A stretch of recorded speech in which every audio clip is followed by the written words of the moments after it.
আসসালামু আলাইকুম।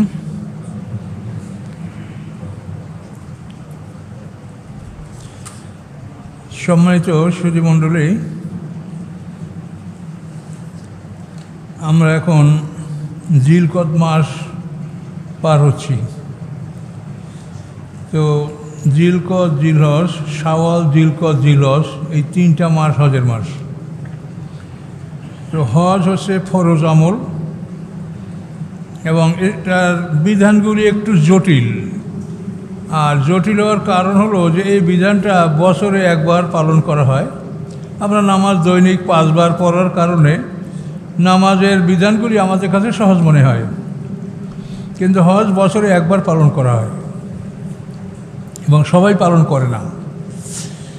তো আমরা চিন্তা করছি যে আজকে আমরা হজ সম্পর্কে আলোচনা করব। তার কারণ আমাদের অনেক ভাইরা হজের উদ্দেশ্যে রওনা করে গেছেন, কেউ পথে আছেন, কেউ বাড়িতে অপেক্ষা করছেন। এই হজটা কিভাবে তারা সঠিকভাবে করতে পারে, এজন্য আমি হজের উপরে আলোচনা ইনশাআল্লাহ করব। তো হজের ব্যাপারটা হলো যে পুরো বিষয়টা হজের কোরআনে বর্ণনা করা আছে, পুরো বিষয়টা। তো আল্লাহ বলেন, আল হাজ্জু আশুরু মালুমাত। হজ হচ্ছে নির্দিষ্ট কয়েকটি মাসে। তো নির্দিষ্ট কয়েকটি মাস কি? শাওয়াল, জিলকদ, জিলহজ মাসের 9 তারিখ পর্যন্ত। রমজান মাসের পরে শাওয়াল। এই শাওয়াল মাসে আপনি হজের এহরাম বাঁধতে পারবেন। এখন তো পৃথিবীতে আমরা যে কোনো পৃথিবীর এক প্রান্ত থেকে অন্য প্রান্তে 24 ঘন্টার মধ্যে আসা যাওয়া করা যাচ্ছে। কোনো এক সময় মাসকে মাস লাগতো। তো আল্লাহ তাআলার আইন হলো চিরন্তন। তিনি আইন করে রেখেছেন যে হজের জন্য নির্ধারিত কয়েকটি মাস আছে। শাওয়াল, জিলকদ, জিলহজ মাসের আরাফাতের দিন পর্যন্ত, 9 তারিখ পর্যন্ত। তো শাওয়াল মাসে আপনি হজের নিয়াত করে বাড়ি থেকে বের হতে পারবেন এবং আপনি জিলহজ মাসে হজ করে আপনি ফিরবেন। এখন এই হজের প্রকারভেদ, হজ কয় প্রকার এটা আমার জানা দরকার। কতগুলি বিষয়, জরুরি বিষয় জানতে হবে। হজ হচ্ছে 3 প্রকার: ইফরাত, কেরান, তামাত্তু। ইফরাত হচ্ছে শুধু হজের নিয়াত করে হজ করা। তো আবার শুধু ওমরার নিয়াত করে ওমরা করা, এটাকে বলা হয় ইফরাত। ইফরাত মানে সিঙ্গেল, এক। তো এই ইফরাত কারা করতে পারবে?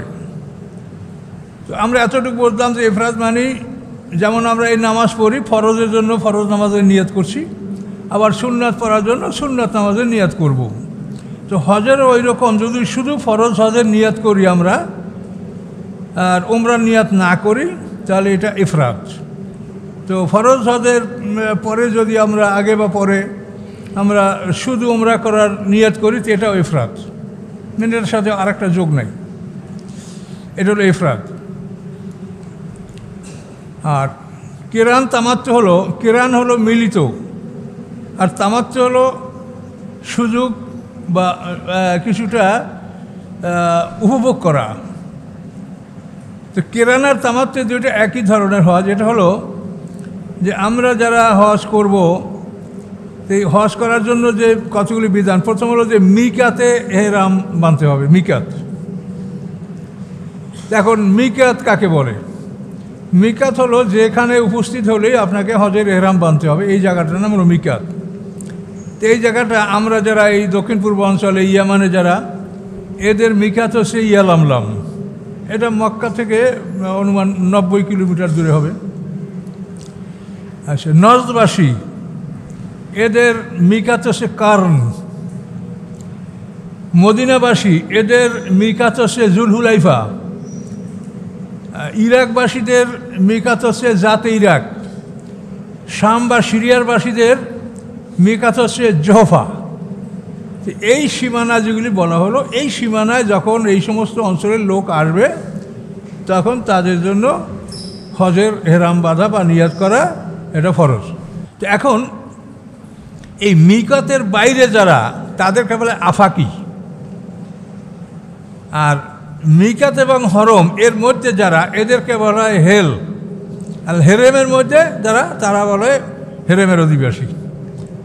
তাহলে মিকাত, এখন আসেন হেল এবং হরম। মক্কা ঘর, এই মক্কা ঘরের উত্তরে যে সীমানাটা তানিম 8 কিলো, এইটা হলো উত্তরের হেরেমের সীমানা, পবিত্র মসজিদের সীমানা। আর ওখান থেকে উত্তর পূর্ব দিকে 14 কিলো হলো ওয়াদিয়ে নাকলা, এটা হেরেমের সীমানা। দক্ষিণে আদা 12 কিলোমিটার, পূর্বে জেরানা 16 কিলোমিটার, আর পশ্চিমে শামসি 15 কিলোমিটার। এই এরিয়াটা, এটা হচ্ছে হেরেম।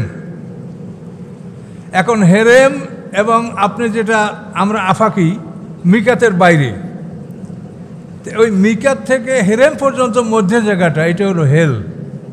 তো হরম, হেল, আফাক, এই 3টে জায়গা, এগুলি আপনি যদি চিনতে না পারেন তো হজের বিষয়টা বুঝতে আপনার কষ্ট হবে। যদিও আপনার কাছে কষ্ট লাগতে পারে, কিন্তু এগুলি বলা ছাড়া তো উপায় নেই, আমরা কীভাবে বুঝাবো। তো এই হরমের এরিয়া হলো যেটা আমি বললাম, এইটা পূর্বে জেরানা 16, পশ্চিমে শামসি 15 কিলোমিটার, উত্তরে 2টা, একটা তানিম আর একটা ওয়াদিয়ে নাকলা, আর দক্ষিণে আদা।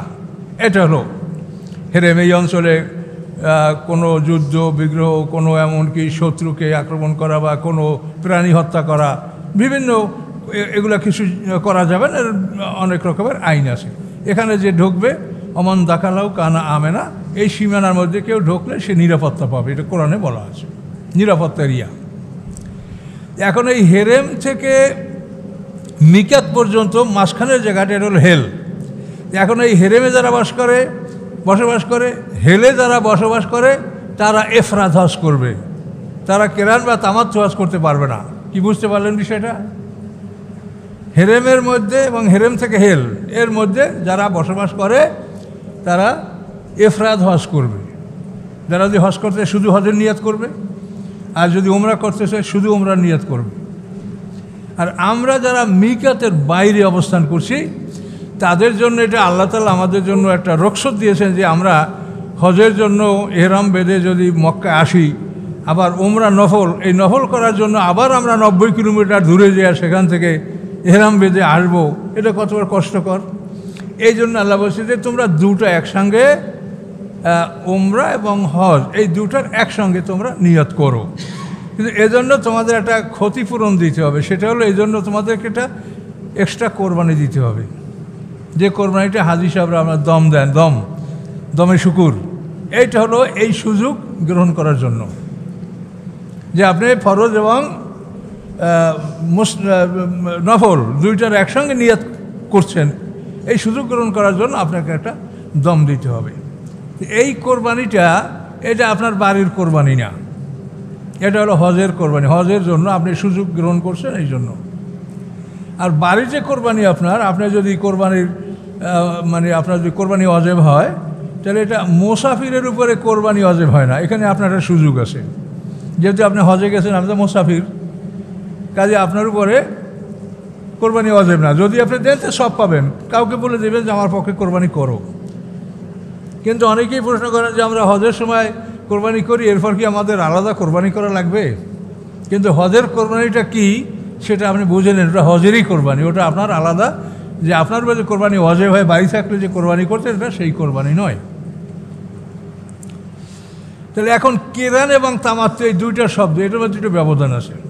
আল্লাহ রসুল কেরান হজ করেছেন। কেরান হলো মিলিত, অর্থাৎ আল্লাহ রসুল জুলহুলাইফা আসার পরে এহরাম বেঁধেছেন, এহরাম বাঁধার পরে একেবারে হজ শেষ করে, জিলহজ মাসের 12 তারিখ 13 তারিখ, 10 তারিখে এহরাম ভঙ্গ করা যাবে। জিলহজ মাসের 10 তারিখে মিনার থেকে বড় শয়তানকে পাথর মারার পরে ওখান থেকে কোরবানি করে আপনি এহরাম ভঙ্গ করতে পারেন। কিন্তু এহরাম ভঙ্গ করার পরেও আপনি হালাল হয়ে গেলেন, কিন্তু এখনও স্ত্রী ব্যবহারের সুযোগ আপনার এখনও আসে নাই, সেটা আসবে যে আপনি যদি ফরজ তোয়াফ যেটা, যেই তোয়াফটা 10, 11, 12 তারিখের সূর্যাস্তের পূর্বে করতে হবে, এটা হলো তোয়াফে জিয়ারত। হজের ফরজ হল 3টা: এহরাম, তওয়াফ, ওকুফে আরফা। এহরাম, তওয়াফ, ওকুফে আরফা মানে আরফায় দাঁড়ানো। হজের ফরজ 3টা: এহরাম, তওয়াফ, আরাফা ময়দানে অবস্থা করা অন্তত 1 ঘন্টার জন্য হলেও 9 তারিখে। এই 3টা হলো ফরজ। হজের অজেব অনেকগুলি। মুজদালিফায় অবস্থান করা, এটা ফরজ। মিনায় কঙ্কর মারা, মুজদালিফায় অবস্থান করা, এটা অজেব। মিনায় পাথর নিক্ষেপ করা, এটা অজেব। কোরবানি করা, অর্থাৎ যারা আমরা কেরান এবং তামাত্তু করব তাদের জন্য কোরবানি করা ওয়াজিব। এরপরে হজ শেষে বিদায়ী তওয়াফ, এইটা আমরা আফাকি যারা বাইরে তাদের জন্য এই বিদায়ী তওয়াফটা ওয়াজিব। এটা তওয়াফ ইফাজা বলে, তওয়াফ ইফাজা। আমাদের যে জিনিসটা ভুল হওয়ার সম্ভাবনা সেটা হলো এই যে কেরান আল্লাহ রসুল এহরাম বেঁধেছেন, হজ শেষ না করা পর্যন্ত তিনি এহরাম ভঙ্গ করেন নেই। আর তামাত্তু হলো আমরা একই সঙ্গে হজ এবং উমরার এহরাম বেঁধেছি, কিন্তু মক্কা আসার পরে আমরা উমরার জন্য কাবাঘর তওয়াফ করেছি। মনে রাখবেন, কাবাঘর তওয়াফ করার পরে কিন্তু মাকাম ইব্রাহিমে 2 রাকাত নামাজ পড়া এটা ওয়াজিব। মাকাম ইব্রাহিমে অত্যাকিদু মাকাম ইব্রাহিমে মুসাল্লা, এটা কোরআনেই বলা আছে। সব কথা কোরআনে বলা আছে। আরাফাতের কথা কোরআনে বলা আছে, মুজদালিফার কথা কোরআনে বলা আছে। ফাইজা আফাতুম মিন আরাফাতিন ফাযকুরুল্লাহ কাযিকরিকুম আবাউকুম আশাদ্দা যিকরা। এরপরে ফাযকুরুল্লাহ ইনদাল মাশারিল হারাম, এই মাশারে হারাম হলো মুজদালিফা। তো এভাবে আমরা তামাত্তু কোনটা? তামাত্তু হলো যে আমরা হজ এবং উমরার নিয়াত করে আমরা রওনা করেছি, মক্কায় পৌঁছে গেছি। পৌঁছে যাওয়ার পরে এখন আমরা উমরা করব। এখন উমরা হলো কাবাঘরে 7 চক্কর দিলে একটা তওয়াফ হয়। কাবাঘরে আপনি কাবার সামনে উপস্থিত হয়ে তওয়াফের নিয়মটা হলো, এই মসজিদ লক্ষ্য করেন, এই যে কর্নার কাবাঘরে ঠিক এই কর্নারে হিজরে আসওয়াদ, এখানে কালো পাথর, এই হিজরে আসওয়াদের ওখানে আপনি দাঁড়াবেন মুখ করে। যদি চুম্বন করতে পারেন, হাত দিয়ে স্পর্শ করতে পারেন ভালো, আর যদি না পারেন তো কোনো মানুষকে কষ্ট দিবেন না। ওখানে দাঁড়ায় যেরকম নামাজে হাত তুলে এরকম হাত তুলে আপনি আল্লাহু আকবার বলবেন, কালেমা শাহাদাত পড়বেন, দোয়া করবেন। তারপরে ওখান থেকে আসতে আপনি ডান দিকে ঘুরবেন। ডান দিকে যে দরজা বাবে কাবা, সেটাকে মুলতাজাম বলে, এই ডান দিকে আপনি ঘুরা পুরা কাবা ঘুরা আবার ওই হেজরে আসাদের কাছে আসলেন। এ হলো 1। এরকম 7টা চক্কর দিলে আপনার এটা তওয়াফ হবে। এই 7টা চক্কর দেওয়ার পরে আপনি একটা তওয়াফ আপনার পূর্ণ হলো। আপনি এটা মানে নফল হওয়ার যেটা আপনার উমরা, এটা আপনার হয়ে গেল। এরপরে আপনি মাকাম ইব্রাহিমে ওর আশেপাশে ডানে বামে যেখানে পারেন, এটা মাকাম ইব্রাহিমটা এই সাইডে। কাবাঘরের পূর্ব দিকে গেল গেট, পশ্চিম দিকে আটকা, এইদিকে রোকন ইয়ামানি, এই সাইডটাকে রোকন ইয়ামানি বলা হয়, এদিকে ইয়ামান, এই জন্য এটাকে রোকন ইয়ামানি বলা হয়। এই দিকটাকে রোকনের স্বামী বলা হয়, এই দিকটাকে রোকনে ইরাকি বলা হয়। তো যাই হোক, তো এভাবে উমরা করার পরে এখন মনে করেন যে 10 দিন সময় আপনার হাতে আসে। এখন এই সময় আপনি এহরাম অবস্থায় থাকবেন কি থাকবেন না। তো যারা তামাত্তু করবে তারা এহরাম ভঙ্গ করবে। এহরাম ভঙ্গ করে তারা স্বাভাবিক পোশাক পরবে, মাথায় টুপি পরবে, ভালো জুতা পরবে, নর্মাল পোশাক আশা সব পরতে পারবেন। তো এই যে আপনি এহরাম ভঙ্গ করলেন, এই সময় কিন্তু স্ত্রী ব্যবহার করার অনুমতি নাই। এই মশলাটা ভালো করে সকল হাদিস শব্দের জেনে নিতে হবে। তারা মনে করে আমি হালাল হয়ে গেছি, তো আমার জন্য তো সব বৈধ। কিন্তু না, আপনি হালাল হয়েছেন, এটা আপনাকে সামান্য সুযোগ দেওয়া হয়েছে, কিন্তু আপনি নিয়াত করছেন হজের। এই হজ শেষ না করা পর্যন্ত আপনি হজের মধ্যে আছেন। আপনি নামাজের নিয়াত করছেন, নামাজ শেষ না করা পর্যন্ত অন্য কিছু করতে পারবেন? তো হজের নিয়াতটা ওই রকম একটা নিয়াত যে আমি হজের এহরাম বাঁধিছি। কাজেই আপনাকে এই যে একটা সুযোগ দেওয়া হলো, এখানে আপনি সম্পূর্ণ সুযোগ পাচ্ছেন না। এইখানে যেন কেউ ভুল না করেন। এবং এই ধরনের প্রশ্ন আমাদের কাছে আসে বলেই আমরা এগুলি আলোচনা করছি, এবং এগুলো তো শরীয়তের বিধান, এগুলো আলোচনা করতে হবে। তো এরপরে আমরা হালাল হয়ে গেলাম। হালাল হয়ে যাওয়ার পরে 8 তারিখে মিনায় জোহরের নামাজ পড়তে হবে। মিনায় জিলহজ মাসের 8 তারিখে জোহরের নামাজ, জোহর, আসর, মাগরিব, এশা, ফজর, এই 5 ওয়াক্ত নামাজ আপনাকে মিনায় 8 তারিখে পড়তে হবে। কাজে সেজন্য আপনি মক্কার যে কোনো জায়গার থেকে আবার নূতন করে এহরাম বা হজের আবার নিয়াত করেন, মানে নূতন এহরাম আপনি বাঁধেন। এই এহরামের জন্য আপনাকে কোনো জায়গায় নির্দিষ্ট জায়গায় যেতে হবে না, যেহেতু আপনি তো 2টা নিয়াত একসঙ্গেই করে নিয়েছেন এবং এজন্য আপনাকে দম দিতে হবে। কাজে এই এহরামের জন্য আপনাকে অনেকে বলে অমুক জায়গায়, এগুলো না, এগুলো আমরা মানে ফিকহ শাস্ত্রে এরকম কোনো প্রমাণ আমাদের কাছে নাই। এই আধুনিক বইটই যারা লেখে এরা এই সমস্ত কথাবার্তা বলে। তো আপনি 8 তারিখে আবার নূতন হজের নিয়াত করে 8 তারিখে আপনি মিনায় যাবেন। আল্লাহ রসুল এভাবেই করেছেন। মিনায় যাওয়ার পরে আপনি এখানে জোহর, আসর, মাগরিব, এশা, ফজর পরে মিনার থেকে আপনি আরাফাতে যাবেন। এই 9 তারিখে এই ইয়ামুল আরাফা, এটা হলো মানে হজের খুব সবচেয়ে বড় অনুষ্ঠান, ইয়ামুল আরাফা 9 তারিখ। তো এখানে সমস্ত হাজিরা যেতে হবে, কেউ অনুপস্থিত থাকতে পারবে না। কেউ অনুপস্থিত থাকলে তার হজ হবে না। এখানে সমস্ত হাজিরা জমা হবে এবং জোহরের সময় জোহরের আজান হবে। আজান হওয়ার পরে একই সঙ্গে জোহর, আসর 2 ওয়াক্ত নামাজ 2টা একামাতে আদায় করা হবে। আজান একটা, একামাত 2টা। এরপরে সেখানে আমিরে হজ যিনি, তিনি খুতবা দিবেন। এটা সাধারণত মসজিদে নিমরা, যেটাকে মসজিদে নামিরা, এই মসজিদ, ওখানে খুব বিশাল মসজিদ আছে। এই মসজিদে নিমরা এবং তার ডানে বামে আশেপাশে এখানে সব হাজিরা সমবেত হয় এবং ওখানে আমিরে হজ বক্তব্য দেন। এই বক্তব্য সবাই শোনে। এই বক্তব্য শোনার পরে এরপরে সবাই নীরবতা, আল্লাহ রসুলও নীরবতা বলুন, সবাই দোয়া প্রার্থনা, মনের জন্য কান্নাকাটিতে ময়দান ভিজে যাবে, এরকম অবস্থা সব মানুষের। সূর্যাস্ত পর্যন্ত সবাই এইভাবে কান্নাকাটি করতে থাকবে। সূর্যাস্তের সাথে সাথে ওখান থেকে রওনা করে যেতে হবে মুজদালিফা, এবং মুজদালিফায় যাওয়ার পরে 1 আজান 1 ইকামতে এশার সময় 2 রাকাত মানে মাগরিব এবং এশা, এই 2 ওয়াক্ত নামাজ এশার সময় মুজদালিফায় আদায় করা হবে। মাগরিবের নামাজ যদি কেউ পথে পড়ে তাহলে হবে না, আবার ওখানেই পড়তে হবে। এবং হজের বিষয়টা বোঝেন, শুক্রবার যদি আরাফাতের দিন হয় তাহলে জুমা হবে না। ওই 2 জোহর আর আসর একত্রে পড়া, এটাই হবে, জুমা হবে না। আর যারা হজ করবেন তাদের জন্য ঈদের নামাজ নাই, ঈদের নামাজেরও কোনো সুযোগ নেই। যেটা যে নিয়মে আল্লাহ তাআলা আদেশ করছেন, আল্লাহ রসুল পালন করছেন, ওই নিয়মে এটা পালন করতে হবে। তো মুজদালিফায় মাশারে হারাম পাহাড় আছে। আল্লাহ কোরআনে বলেছেন ফাজকুরুল ইনদাল মাশারিল হারাম। এই মাশারে হারামে, এই পাহাড়ের কাছে দোয়া, এবং এখানে দোয়া কবুল হওয়ার একটা জায়গা। তাফসিরে একটা ঘটনা আছে, আমার তো ঘটনা বলার সময় নাই, যেহেতু আমাদের আইনকানুনগুলো বলতেই তো আমাদের সময় পার হয়ে যাবে। মাশারে হারামে এটা একটু বলি। আল্লাহ রসুল এই মাশারে হারামে এখানে নিয়ম হলো যে অন্ধকারেই ফজরের নামাজ আদায় করতে হবে। মানে 10 তারিখ হয়ে গেছে, এখন আপনি 9 তারিখ থেকে, তো অন্ধকারেই ফজরের নামাজ আদায় করে ওখান থেকে মিনায় চলে যেতে হবে। তো এখন একটা জিনিস একটু স্পষ্ট করা দরকার, যে আমার দেশে আরাফাতের দিন পালন করার জন্য সবাই চিন্তা ভাবনা করে।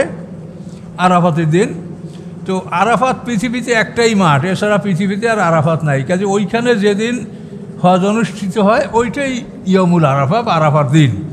আমরা বাংলাদেশে বা প্রত্যেক দেশে একটা আরাফার দিন আমরা করতে পারবো না। আরাফাত একটাই, অর্থাৎ হজ হয় মক্কার চাঁদে, সেখানে হজ হবে। কোরবানি সেখানে মক্কার চাঁদ অনুসারে আরাফা, হজ, কোরবানি সব হবে। কাজে ওনাদের মক্কাতে যেদিন ওনারা 9 তারিখ উদযাপন করবেন সেটাই ইয়ামুল আরাফা। আমাদের সেটা কোনো আরাফা নাই। এখন আবার এই 10 দিনে রোজা রাখার একটা প্রচলন সমাজে নানা রকম। এটা তো মহিলারা আপনাকে মশলা জিজ্ঞাসাই করতে থাকবে, হজের রোজা কবে, কয়টা রাখবো, কী করবো ইত্যাদি। কিন্তু ব্যাপার হয়েছে যে হজের রোজা আছে সেটা কি, সেটা তো আল্লাহ কোরআন পাকেই বলে দিয়েছেন। কোরআন পাকে আল্লাহ বলে দিয়েছেন যে আতিমুল হাজ্জ আল উমরাতা লিল্লাহ, আল্লাহর উদ্দেশ্যে হজ ওমরা পালন করো। ফাইন হুসিতুম ফামাস্তায়সারা মিনাল হাদি, তোমরা যদি পথে বাধাগ্রস্ত হও চলো সেখানে বসেই তোমরা কোরবানি সমাপ্ত করো, যা সম্ভব সে কোরবানি দাও।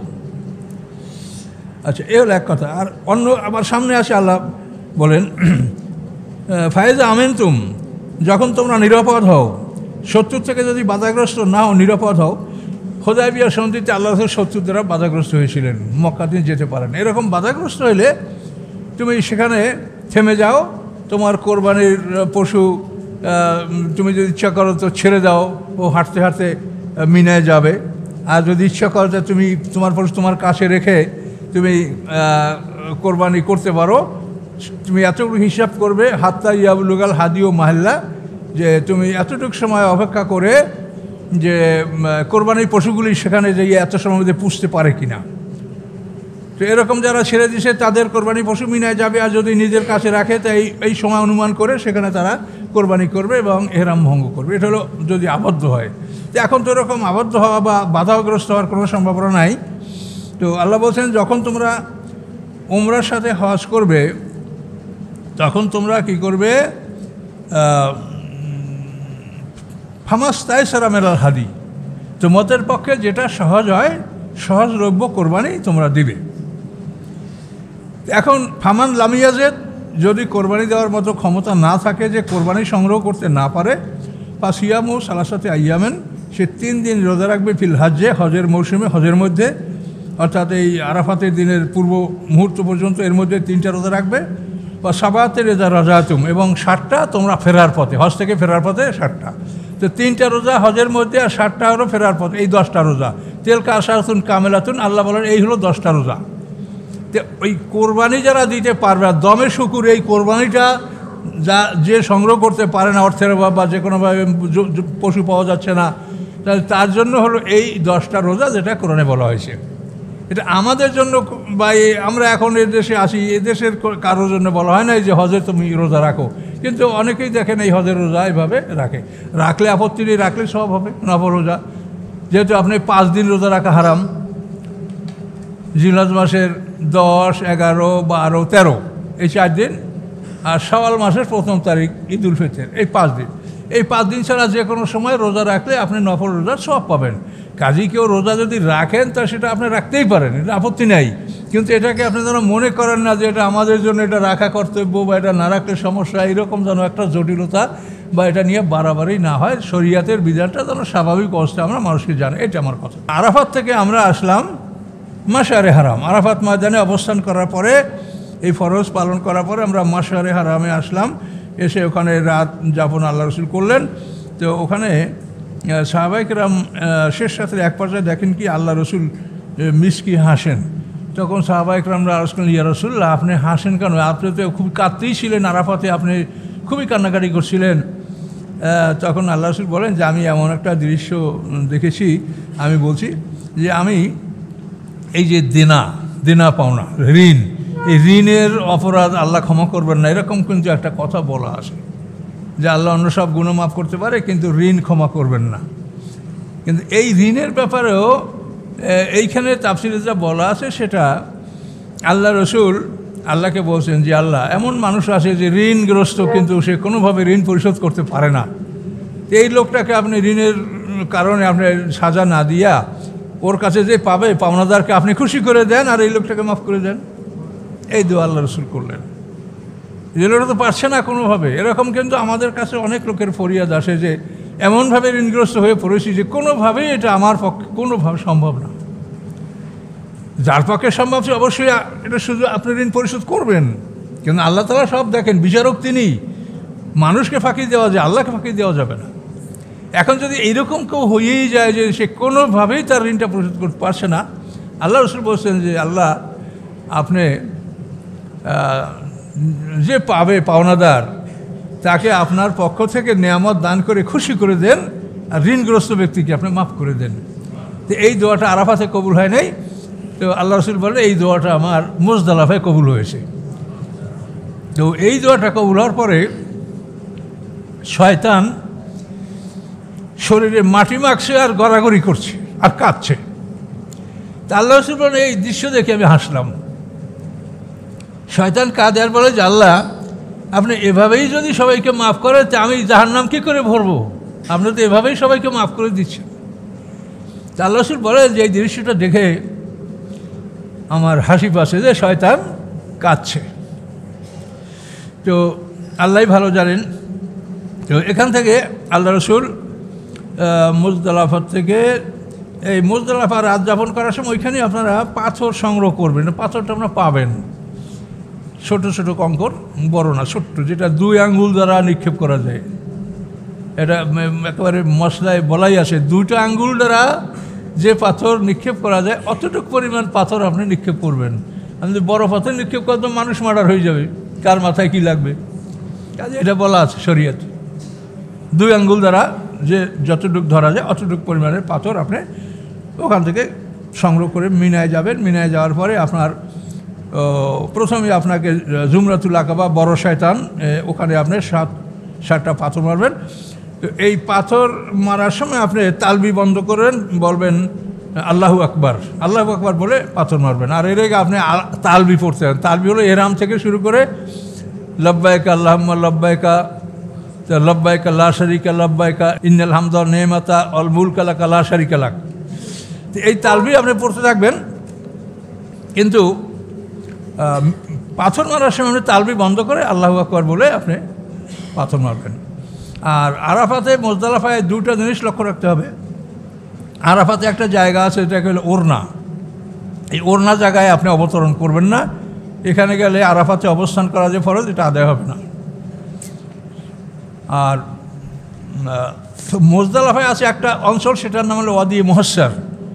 এই ওয়াদি মুহাসসারও সীমা করা আছে, এই জায়গায় আপনি প্রবেশ করবেন না। এখানে গেলে আপনার ওয়াজিব আদায় হবে না। এই ওয়াদি মুহাসসার হলো আবরাহাকে আল্লাহ তাআলা এই জায়গাটায় ধ্বংস করছে, গজবের জায়গা ওয়াদি মুহাসসার। এটা হলো মুজদালাফায়। আর আরনা হলো মিনায়, ওরনা, হাদিসে ওরাইনিন। এখানে একদল ডাকাতকে আল্লাহ রাসূল শাস্তি দিয়েছিলেন, এই বিরাট ঘটনা হাদিস গ্রন্থে আছে। তো এই মিনায় পাথর মারার পরে ওখান থেকে শুধু একটা শয়তানকে পাথর মারার পরে, এই শয়তান হলো ইব্রাহিম আলাইহিস সালাম যখন ইসমাঈল আলাইহিস সালামকে নিয়ে কোরবানির জন্য অগ্রসর ছিলেন, তখন শয়তান প্রথম বাধা দিয়েছে মসজিদে খায়েফের কাছে, যে ছোট পাথর ওখানে। দ্বিতীয়বার বাধা দিয়েছে জমরাতুল উসতা, মধ্যম পাথর যেটা ওখানে। তৃতীয়বার একেবারে সশরীরে আত্মপ্রকাশ করে শয়তান ইব্রাহিম আলাইহিস সালামের হাত বাইর করে এরকম বাধা দিচ্ছে যে আপনি এদিকে যায় না, দিতে পারবেন না। ওইটা জামরাতুল আকাবা, ওইখানে বড় শয়তানের প্রতীক স্থাপন করা আছে, জামরাতুল আকাবা। এই 3টে জায়গায় কিন্তু প্রথম দিনে আপনি শুধু ওই বড় শয়তানকে পাথর মেরে ওখান থেকে মিনায় যাবেন। মিনায় যাওয়ার পরে আপনি কোরবানি করবেন, এবং আপনি মাথা মুন্ডন করা, নখ কাটা, চুল কাটা, যেটা আর হলক মানে অর্থাৎ আপনি হেরাম ভঙ্গের জন্য যেটা এই ফাংশন, আপনি এটা এখানে পালন করতে পারবেন। কিন্তু হজের জিয়ারাত, তওয়াফে জিয়ারাত যেটা, এটা না করা পর্যন্ত স্ত্রী আপনার বৈধ হবে না। 10, 11, 12 তারিখে সূর্যাস্ত পর্যন্ত। এখন তওয়াফে জিয়ারাত করার সময়টা হবে 10 তারিখের সূর্যাস্ত পর থেকেই তওয়াফে জিয়ারাতের সময় হয়ে যায়, কিন্তু ওই সময় তো সবাই মিনায় থাকে। যদি কেউ ঘটনাচক্রে এমন হয় যে সে আগেই মক্কা গেল, সেখান থেকে দূরে না, জায়গা খুব বেশি দূরে না এগুলি, যদি মক্কা আগে গিয়ে কেউ তওয়াফে জিয়ারাত ফরজ তওয়াফ করতে পারে, কিন্তু এটা টাইম হলো 10 তারিখের ভোর থেকে, 10 তারিখের ভোর থেকে 11, 12 তারিখের সূর্যাস্ত পর্যন্ত আপনার এই সময়ের মধ্যে ফরজ তওয়াফ এটা আদায় করতে হবে। এবং এই সময়ের মধ্যে উমরা করা মাকরু। এই সময় কেউ উমরা করতে যাবেন না, তার কারণে এই সময় সবাই ফরজ তওয়াফ করবে। উমরা করতে গেলে ভিড় হবে, মানুষের কষ্ট হবে, এই জন্য এই সময় উমরা করা নিষেধ। আর কোরবানির ঠিক একই কথা। কোরবানি হলো আপনি 10, 11, 12 তারিখের সূর্যাস্ত পর্যন্ত দিবা রাত্রিতে সর্ব অবস্থায় আপনি কোরবানি করতে পারবেন। কিন্তু 12 তারিখের সূর্যাস্তের পরে কোরবানি যদি আপনি করেন, যে আগে করতে পারেন নাই, তো এই কোরবানির গোশত আপনি আর খেতে পারবেন না, সব দান করে দিতে হবে। এটা আল্লাহর বিধান, আল্লাহর দাওয়াত। কোরবানির পশু তো আমরা আল্লাহর জন্য উৎসর্গ করি, কিন্তু আল্লাহ বলছেন তোমরা খাও, তোমরা খাও, দরিদ্রকে খাওয়াও, অনাথকে খাওয়াও, তারপর যারা চায় না, তুষ্ট যারা, তাদেরকে খাও, কানিয়াউল মোতাররা। এটা আল্লাহ কোরআনে এগুলি সব বলে দিয়েছেন। তো এভাবে আমরা, আল্লাহ রাসূল জীবনে এভাবেই করেছেন। তিনি মিনায় কোরবানি করেছেন। আল্লাহ রসুল কোরবানির জন্য সাথে উট নিয়ে গিয়েছিলেন 100টা উট। এর মধ্যে 63টা উট আল্লাহ রসুল নিজে জবাহ করেছেন, আর 37টা উট আল্লাহ রসুলের পক্ষ থেকে হযরত আলী রাদিয়াল্লাহু তাআলা আনহু জবাহ করেছেন। আল্লাহ তাদেরকে এই ক্ষমতা দিয়েছেন যে 63টা উট জবাহ করা একজন মানুষের পক্ষে কত বড় শক্তিশালী মানুষ হলে এটা করতে পারে। যে নবী রসুলদেরকে আল্লাহ তাআলা বিশেষ শক্তি দিয়ে থাকেন, যার জন্য মুসা আলাইহিস সালামের থাপ্পড়ে একটা মানুষ মরে গেল। এটা নবী রসুলদের বৈশিষ্ট্য। তো আল্লাহ রসুল 100টা উট কোরবানি করেছেন। এর থেকে আপনাদের শিক্ষার বিষয় আছে। অনেক মৌলসিবেরা এখনও ওয়াজ করে যে আল্লাহ রসুল ইহুদির বাড়ি কাজ করতে গেছে, বালতি সিরিয়া কুয়ে পড়ে গেছে, 3টা খাজুরের বিনিময়ে এক বালতি পানি চলছে, ইহুদি চর মারছে, এইসব ওয়াজ করে না এখনও মৌলসিবরা। ওদেরকে ধরিয়ে এসে থেকে নামাই দেবেন, বাইর হ এখান থেকে। আল্লাহ রসুল তিনি একজন রাজা এবং বিশাল একটা রাষ্ট্রের রাজা, মক্কা মদিনা 2টা দেশ। তিনি ইহুদির বাড়ি গেছেন পানি টানতে। তারপরে কথাগুলো আপনারা বাস্তব মিলাবেন। মদিনায় ইহুদি 3 দল ছিল, বনু কায়নুকা, বনু নজির, বনু কুরাইজা।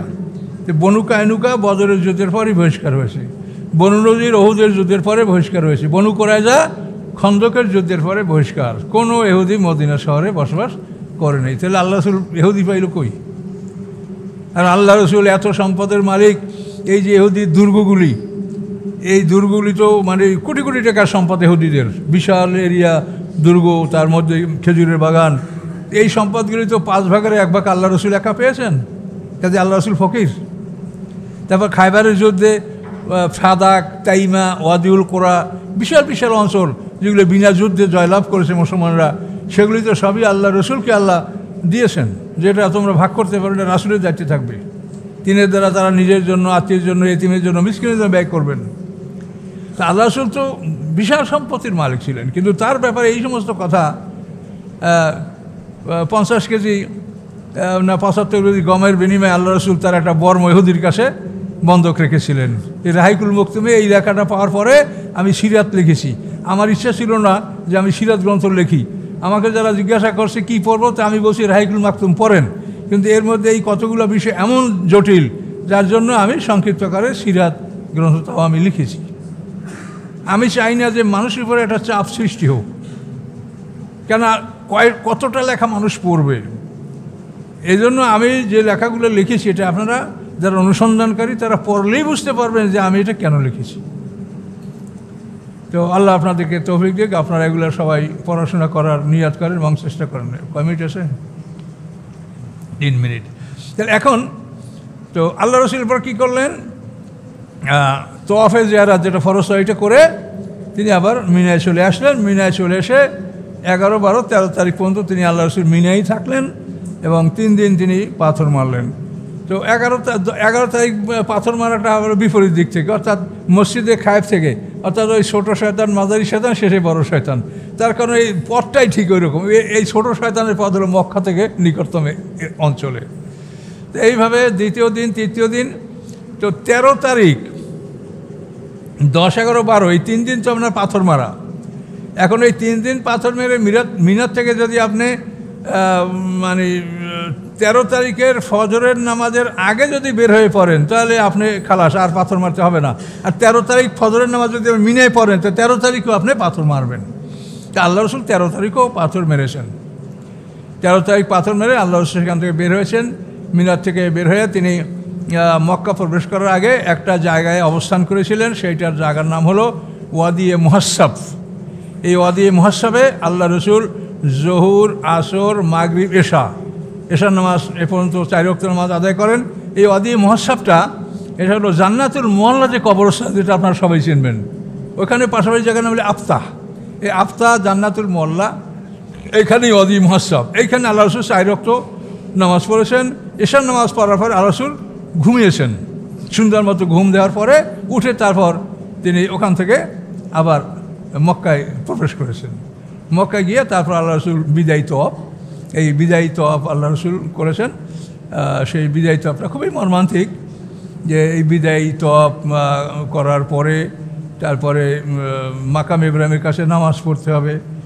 এটা আদায় করার পরে তারপরে জমজম কূপ থেকে পানি পান করার বিধান আছে, পানি পান করতে হবে। তারপর কাবাঘরের চৌকাঠ ধরে কান্নাকাটি করতে হবে, কাবাঘরের চৌকাঠের সাথে বক্ষ মিলিয়ে এবং পর্দা কাবার গিলাফকে জড়িয়ে ধরে সেখানে কান্নাকাটি করে দোয়া করে বিদায় গ্রহণ করতে হবে। এবং কাবাকে সামনে রেখে, সেটা আরবিতে বলা হয় কাহাকারিয়া, মানে পিছনের দিকে ধীরে ধীরে অগ্রসর হতে হবে।